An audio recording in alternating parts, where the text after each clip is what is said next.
Iniciamos con nuestra clase de formación cívica. ¿Recuerdan? Estábamos en el tema el Estado y la autoridad en una democracia. Habíamos hablado de la democracia entendiéndola como sistema político que defiende la soberanía del pueblo y el derecho del pueblo para elegir a sus gobernantes. También habíamos hablado acerca de algunos principios y procedimientos de la democracia. Recuerdan que hablamos acerca de soberanía popular, hablamos acerca del principio de mayorías y minorías, entendiendo que si es una democracia, quiere decir que es la mayoría de los votantes son los que tienen pues mayor validez, pero sin dejar a un lado a esas minorías, o sea, dándole la importancia de lo que esas minorías, cuáles son sus necesidades. Después también hablamos de la búsqueda del bien común, hablamos de división de poderes, que esto es el tema que vamos a ver el día de hoy, que es el ejercicio de la democracia y los órganos estatales, en especial, qué es la división de poderes. Ahorita les voy a mostrar una infografía en la cual nos habla acerca de cómo se va a formar la democracia.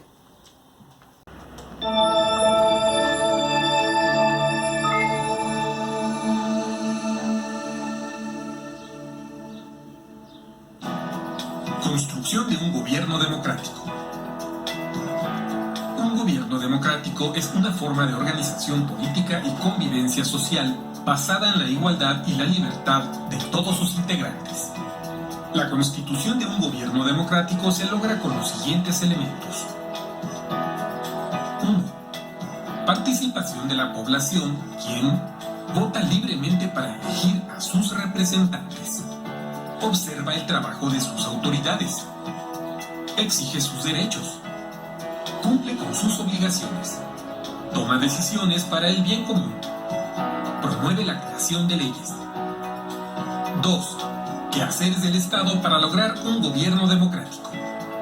Promover y proteger los derechos humanos. Respetar los derechos de las minorías. Respetar y defender la pluralidad social. Organizar procesos electorales transparentes. Favorecer la existencia de canales de participación como los partidos políticos. Velar por el bienestar general. 3. Democracia.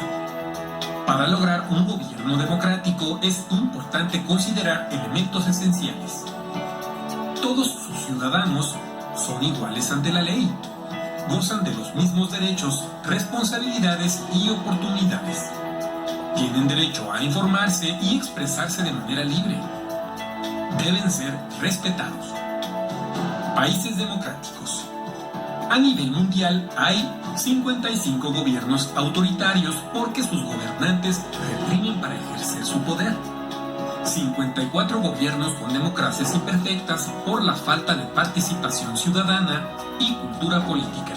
Aquí se encuentra México. 30 gobiernos híbridos, pues combinan elementos democráticos y autoritarios. Y tan solo 28 gobiernos con democracias plenas. Ok, chicos, aquí tenemos, ¿verdad?, cómo se va generando la democracia. ¿Cuál es el papel de cada uno de nosotros? Nosotros como ciudadanos también formamos parte de esa democracia. Participación de la población, es decir, los mayores de edad, personas votantes. Ahora, ¿cuál es el quehacer del Estado? ¿Qué es lo que hace? Aquí es importante que nos mencionan que trabajan por el bienestar general. El quehacer del Estado también favorece la expresión de canales de participación públicos.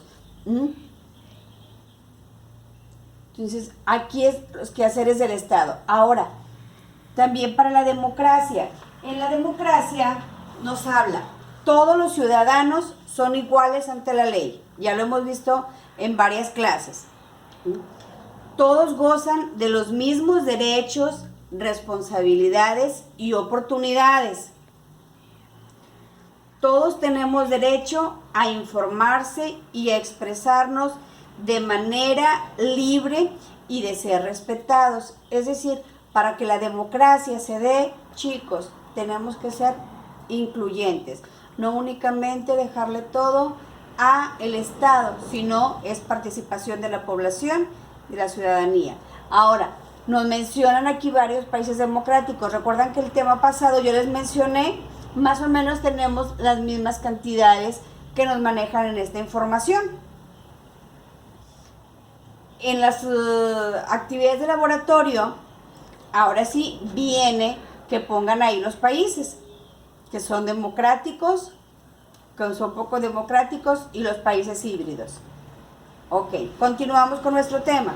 Ok, chicos, después de haber visto la infografía, ahora vamos a ver qué es la división de poderes, y para esto les voy a presentar un video. Pues ya sabemos la premisa fundamental. Un Estado, para ser Estado de derecho, debe reconocer derechos humanos a las personas y debe de tener un diseño del poder en el que el principio de división de poderes es fundamental. Vamos a hablar unos segundos de esto que se llama el principio de la división o de la separación de los poderes. Es sencillo el asunto. En los estados constitucionales, el poder político no está en las manos de una sola fuerza ni de una sola persona. Si eso sucediera, si el poder estuviera concentrado de esa manera, ya no hablaríamos de un estado constitucional, hablaríamos de un estado absoluto, en el que una persona o un grupo de poderes tendrían todos los poderes concentrados sin límites y podrían obviamente restringir las libertades de todos nosotros con absoluta y total liberalidad. Bueno, esa modalidad de estado absoluto se ha venido combatiendo a lo largo del tiempo en los estados modernos a través precisamente de mecanismos institucionales muy concretos como la división de los poderes. Déjeme le cuento ese principio, cómo ha operado, digamos, en la historia del México desde el siglo XIX para acá. En México, por ejemplo, nosotros optamos con mucha decisión, después de muchas disputas a lo largo del siglo XIX, entre modelos de poder concentrado. Recordará que hasta por ahí tuvimos un imperio. También, digamos, ideas de poder centralizado. Recordará que uno de los bandos políticos y intelectuales más importantes del siglo XIX eran precisamente los que proponían un Estado centralista. Incluso por ahí hasta se trajeron un emperador de Austria para que nos gobernara un rato. Bueno, esas modalidades eran modalidades de Estado absoluto, en las que lo que se buscaba era concentrar el poder y concentrarlo incluso en el centro del país para tener un poder que fuera capaz de ordenar la convivencia de manera, digámoslo así, autocrática y absoluta. Y por el otro lado, había un bando, otro bando, el de los llamados liberales, que en realidad eran también federalistas, sobre esto diré algo, y que lo que buscaban era lo contrario, era tener un Estado limitado en el cual existiera un grupo de legisladores, el poder legislativo, los que hacen las leyes, y por el otro lado existiera, sí, un presidente, incluso a veces con un vicepresidente, a veces con distintas modalidades, pero un poder ejecutivo, un poder capaz de hacer efectivas esas leyes. Uno legisla, el otro ejecuta las leyes. Y algo muy importante, un cuerpo importante de jueces que tuvieran a su cargo la función importantísima de garantizar que esas leyes se respetaran, que ni el Ejecutivo se excediera, ni tampoco se quedaran ahí dormidas sin ser leyes que tuvieran efectos relevantes. Ese diseño fue un diseño por el que apostamos con decisión en algunas de las constituciones más importantes del siglo XIX. Le doy dos ejemplos. La Constitución de 1824, la Constitución de 1857, son ya constituciones que tienen esta división de los poderes incluidas y que incluyen además, y esto no se lo había dicho, una división adicional, la división que conlleva el federalismo, que ya no es una organización solamente en el nivel del poder nacional, sino que también supone que se va a dividir el poder de manera, déjeme decirlo así, vertical, hacia abajo, que van a haber entonces áreas geográficas que llamamos estados o entidades federativas que tendrán sus propios poderes y su propia división de los poderes y que tendrán facultades que no puede llevar a cabo el gobierno central. En ese sentido, se trata de un mecanismo, como usted puede ver, clarísimo de limitación del poder.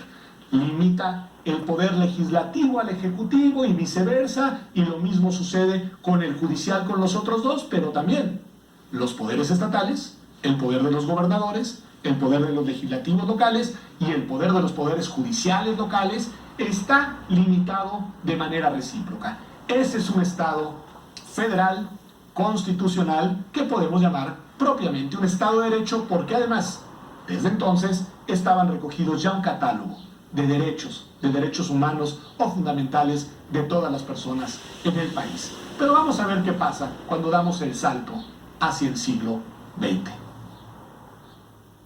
Ok, chicos, en resumidas cuentas podemos, en este esquema, podemos trabajar lo que son la división de poderes, organización del gobierno, poder legislativo, ejecutivo y judicial. ¿Quiénes lo forman? Poder legislativo, Congreso de la Unión. En el Congreso de la Unión tenemos la Cámara de Diputados y la Cámara de Senadores. También tenemos asambleas y comisiones y la comisión permanente. Esto es legislativo.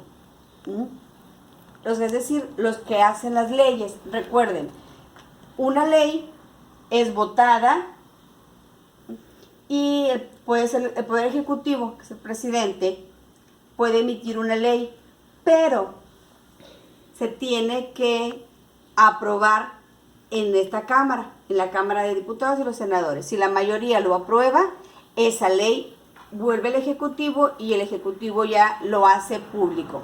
Poder Ejecutivo, ¿quién es Presidencia de la República? Procuraduría General de la República, que está todo legislado por él, el Departamento del DF y Secretarías de los Estados. Recuerden que tenemos en nuestro país 31 estados. Cada uno de los estados tiene un representante legal ante la Federación, que es el gobernador. Entonces, el Poder Ejecutivo, el presidente no puede actuar por sí solo. Entonces les digo, si él quiere cambiar una ley, no puede emitirla él, sino que tiene que enviarla a las cámaras de diputados y los senadores, y ellos votan si esa ley se hace o no, la vuelven a regresar al Poder Ejecutivo y el Poder Ejecutivo ya la publica en el diario de la Federación. Después tenemos el Poder Judicial. En el Poder Judicial tenemos que es la Suprema Corte de Justicia, salas penales, administrativas, de civil y de trabajo, tribunales colegiados y unitarios y los juzgados de distrito. Esta es cómo se da la organización de los poderes en México. Hablando de democracia. Ahora tenemos aquí democracia en la vida cotidiana. Les voy a mostrar algunas imágenes de cómo nosotros como ciudadanos vivimos esa democracia. Vamos a ver aquí las imágenes de cómo se vive la democracia en la vida cotidiana. Es importante reconocer el principio democrático sobre el derecho de las minorías. Todos contamos y mientras más voces sean escuchadas, comprendidas e integradas, es mejor.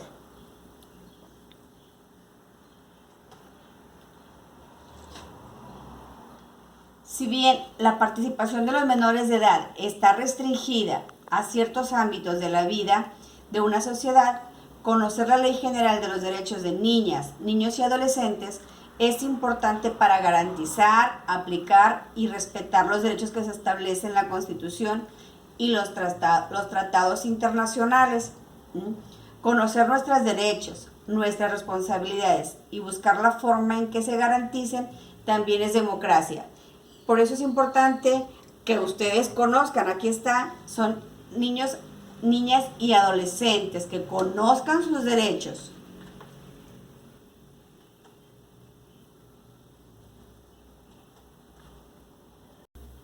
Continuamos. Si te preguntas cómo puede participar en la vida democrática siendo adolescente, Busca en tu navegador quién es Greta Thunberg y te sorprenderás. ¿Cómo puedes participar tú como adolescente?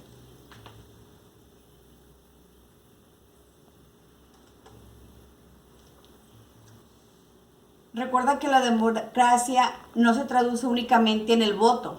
Es importante estar informados sobre lo que sucede en nuestro entorno y en el mundo para participar o proponer acciones.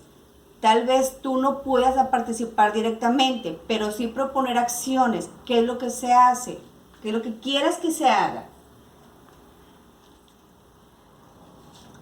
Para fortalecer nuestra democracia, podemos organizarnos para realizar actividades que benefician a todas las personas. Buscar el bien común también es democracia.